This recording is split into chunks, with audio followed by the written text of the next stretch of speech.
Halo, assalamualaikum warahmatullahi wabarakatuh. Berjumpa lagi dengan Pak Mun, dan di video kali ini kita akan membahas terkait bagaimana cara mendaftar yang namanya akun SDM Pusdatin atau yang dinamakan biasa akun Verval. Nah, akun Verval ini digunakan untuk kita memperbaiki data guru ataupun data siswa ya. Jadi tidak semua data dari komponen aplikasi Dapodik itu bisa diperbaiki. Jadi akun ini wajib untuk satuan pendidikan ya, selain dari akun Dapodik. Oke, langsung saja yang pertama itu masuk ke yang namanya web SDM Pusdatin. Teman-teman bisa klik di Google itu SDM Pusdatin. Nah, kemudian klik aja link yang paling atas. Nanti link ini bakal saya tuliskan di deskripsi video ini ya. Dan kemudian klik di sini tutup. Selanjutnya silahkan ke bagian menu registrasi. Kemudian apabila teman-teman adalah bentuk yayasan dan belum mempunyai akun operator yayasan, maka mendaftar. Dan bagi yang lembaga ataupun yang akte notarisnya lembaga ataupun yang bersifat sekolah formal ya, itu di bagian satuan pendidikan. Ya. Dan kemudian silahkan teman-teman di sini masukkan nik, kemudian nama si operator sekolah sesuai dengan surat penugasannya, dan kemudian silahkan masukkan tanggal lahir ya. Kemudian isikan semua komponen-komponen data ini. Setelah teman-teman isi ya, nanti di sini teman-teman isikan kode registrasi aplikasi Dapodik, dan kemudian silahkan masukkan surat tugas yang sudah di-scan ya. Di-scan itu minimal 1 MB ya. Oke, ketika sudah seperti ini ya, masukkan ini, kemudian ini yang merah-merah ya, misalkan di samping ada tanda bintang, ini data-data yang wajib. Dan kemudian silahkan teman-teman ya, di bagian ini masukkan password ya. Jadi password yang akan digunakan nanti adalah password yang teman-teman isikan di sini. Di sini harus mengandung 8 karakter ya minimalnya, kemudian mengandung huruf besar, huruf kecil, angka, dan spesial karakter. Apakah itu pagar, tanda seru, tanda tanya ya. Kemudian silahkan pilih nama kabupatennya, sini diketik aja sedikit seperti ini. Kemudian pilih nama kecamatan daripada sekolahnya. Kemudian silahkan pilih nama sekolah. Kemudian masukkan kode registrasi aplikasi Dapodik di bagian ini. Kemudian masukkan SK yang menunjukkan bahwa dia adalah operator sekolah, dan SK ini adalah SK yang terbaru. Misalkan saat teman-teman mengajukan adalah di bulan Februari, maka SK tersebut harus tertanggal Februari, artinya yang terbaru ya.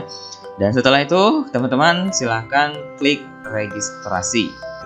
Nah, setelah klik registrasi maka teman-teman akan berhasil seperti ini. Registrasi berhasil, akan dibawakan ke berandanya web ya. Nah, setelah itu apa yang harus dilakukan?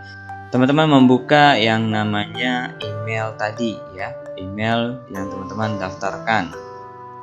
Nah, setelah seperti ini ya, silahkan teman-teman buka emailnya teman-teman ya. Jadi email itu adalah email yang sudah teman-teman masukkan di bagian registrasi tadi ya. Jadi biar tidak dianggap email abal-abalan ataupun email yang teman-teman buat, maka di sini ada yang namanya verifikasi email ya. Gunanya untuk menjamin bahwa emailnya teman-teman itu adalah email yang aktif dan bukan yang email abal-abalan ya. Dan kemudian klik di bagian verifikasi email, nanti bakal dibawa juga ke beranda seperti ini ya. Nah, jadi verifikasi email berhasil. Nah, selanjutnya tahapannya bagaimana Pak Mun? Nah, apakah langsung aktif? Tidak. Jadi ketika teman-teman sudah mendaftar seperti ini, maka lihat lagi secara berkala selama 3 kali 24 jam di bagian status registrasi. Nah, di bagian status registrasi, teman-teman masukkan tadi email tadi, kemudian teman-teman masukkan kode captcha yang ada di bawah. Nah, kemudian klik status. Nah, jadi verifikasi email berhasil. Jadi, kalau teman-teman tidak melakukan yang namanya verifikasi email, maka tim Pusdatin ataupun admin verifikatornya tidak akan melakukan persetujuan terhadap email tersebut ya, ataupun akun tersebut, karena memang tidak melakukan yang namanya verifikasi email tadi. Nah, ketika verifikasi email berhasil, maka tahapan untuk satuan pendidikan sudah selesai. Selanjutnya, Silahkan cek berkala di bagian status registrasi. Ya, apabila nantinya notifikasinya seperti ini, ya, contoh, jika seperti ini statusnya, akun sudah aktif, silahkan login. Nah, silahkan nanti teman-teman login ya di bagian ini dan gunakan akun yang sudah teman-teman daftarkan sekalian dengan password yang sudah teman-teman buat ketika melakukan registrasi akun. Nah, jadi sudah seperti ini ya. Nah, ini dia. Jadi kalau mau mengganti email, kalau mau mengganti password itu di bagian pembaruan password. Kalau mau mengganti email di pembaruan email ya. Nanti silakan di-update. Jadi seperti itu ya. Nah, kemudian bagaimana kalau saya lupa password? Ya, kalau lupa password silahkan teman-teman klik di lupa password. Ya, jadi kalau lupa email, ya teman-teman harus melakukan registrasi ulang lagi, ya. Nah, jadi silahkan klik lupa password. Nah, di sini nanti disuruh masukkan email, nanti ada link yang akan masuk ke email tersebut. Ya, jadi pastikan email yang didaftarkan adalah email yang aktif dan bisa dibuka. Gunanya ya seperti ini. Oke, jadi setelah aktif, maka teman-teman bisa mengakses yang namanya Verval PD. Ya, kemudian ada 3 ya yang bisa mengakses yang namanya Verval PTK untuk memperbaiki data pendidik dan tenaga kependidikan ataupun mengajukan MU PTK-nya. Selanjutnya ada yang namanya Verval SP.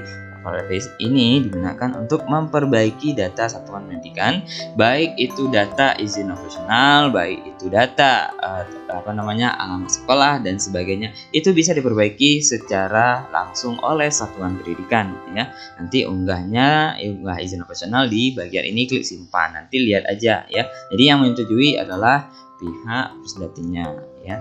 Nah, kemudian jika ada pertanyaan dan lain hal, silakan teman-teman komen di kolom komentar.